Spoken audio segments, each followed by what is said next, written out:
Hello, welcome to the Top Shelf Literary Editions. This is episode 11. Thank you for joining me on this new series that I've been producing. I hope you've been getting something out of it. I do enjoy sharing my books with you. My name is Ernest Whiteman III. I'm a Northern Arapaho filmmaker, artist, writer, and media educator, and I believe sharing the books I enjoy with you is part of that media education. I hope that you enjoy some of the books that I enjoy. If not, give me comments down below. Today's book is the Hagakure by Yamamoto TsuneTomo. Now the reason why I bought the Hagakure, I bought this way back when I was still living in Wyoming, and I just discovered the samurai. Now, like most people, I bought into the overly praised versions of samurais of, being the great warriors with the code of honor that, that everybody must follow to live a perfect life and all that. And I certainly bought into that. And I ordered this, I believe, through the bargain books, those mailings that you used to get that looked like newspaper readers. And I actually bought a lot of books through there when I was in Wyoming because, bookstores didn't carry a lot of what that bargain books mailer had in it. And I was becoming interested in Eastern philosophy at the time, so I bought this because, hey, who wouldn't want to live by a code of the samurai? And I bought it and I read through it, and I was very impressed with a lot of the things. Very quixotic, random stories in it, all about how samurai should behave, how what their loyalty to their lord should be. And it wasn't until later, during my own research on samurai, because I was so invested in them, that I learned what the samurai actually were, which was a class of people in feudal Japan. There's like a lower class, middle class, upper class, elite. The samurai class was just below the elite level, but it was above everything else. So it was just like this upper class stratum of land-owning men. And that's basically all it was. And a lot of them were soldiers for hire. And so this veneer of the upright, moralistically codified class of warrior gods was stripped away from me. And I dealt with that in an unexpected way. It was like, yeah, I guess that's how it was. Because when you read actual samurai diaries, they don't talk about codes of honor and dying for their lord and committing seppuku at dishonor, which is ritual suicide. You talk about, turning around and running from the battlefield, or, yeah, we switched sides because this guy paid us more. So, because as with any class of people that is struggling in a country, it is all about the resources you can buy. And samurai were a resource you could buy. And it was all political maneuvering like it is today, without thought to the lower class or the people that are actually upholding the structures. It's all about political maneuvering, and that's what became of the samurai class. And that's why I was happy to have the rose-colored glasses stripped away, because if you present something as a human, then you can see how the structures are set up.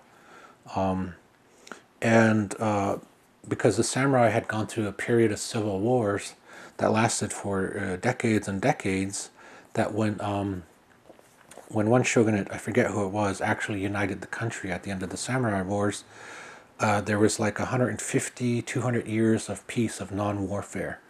And in the middle of this era of peace came a missive on fallen leaves, or the Hagakure. And Yamamoto felt that the samurai class was losing sort of its clout or its reason for being in existence. So he gathered up every piece of scrap of information and writings that he had heard, stories he had been told about samurai, and gathered them into this book, which was basically a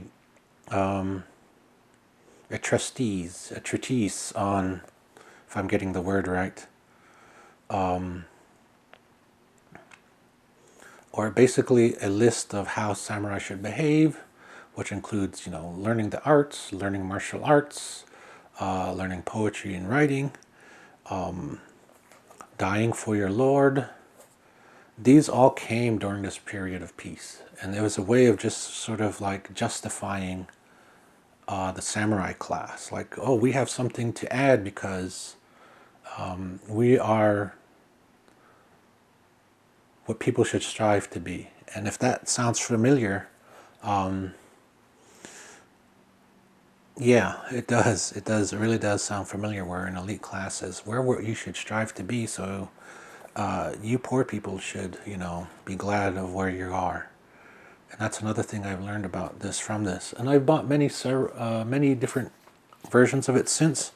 The latest one I caught was called Art of the Samurai, which is just the illustrated version. I like the illustrated versions because they do come with pictures, but it also puts in context the times of when these writings came out and how much the philosophical and political and societal norms were different from ours today. But Yamamoto's ideology of what a samurai is clashes greatly with who is considered to be the greatest samurai, Miyamoto Musashi, who wrote the Book of the Five Rings, and these are two competing philosophies of how a samurai should behave.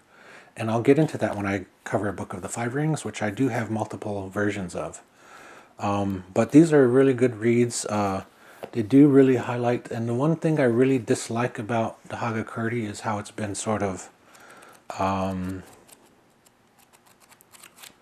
appropriated by the business elite, saying this is how you should, most Eastern philosophies are done that to, or done that have been done that to, where they take it, they appropriate it, and they sort of conform it to business principles, which is sort of the antithesis of what these were about, which was what I've come to appreciate about the Hagakure.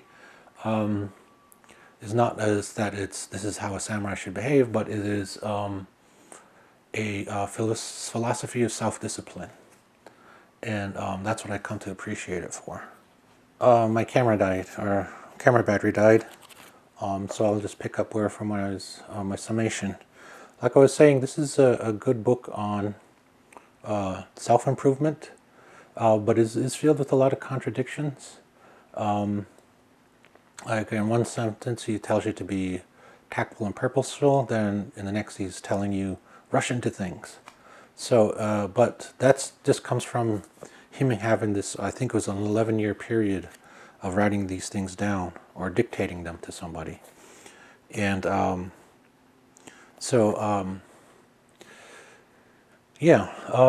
it's by no means should you take this as the absolute code of the samurai. What the practice of samurai and martial arts have become now is towards self-improvement, which I think is a natural progression of what things were.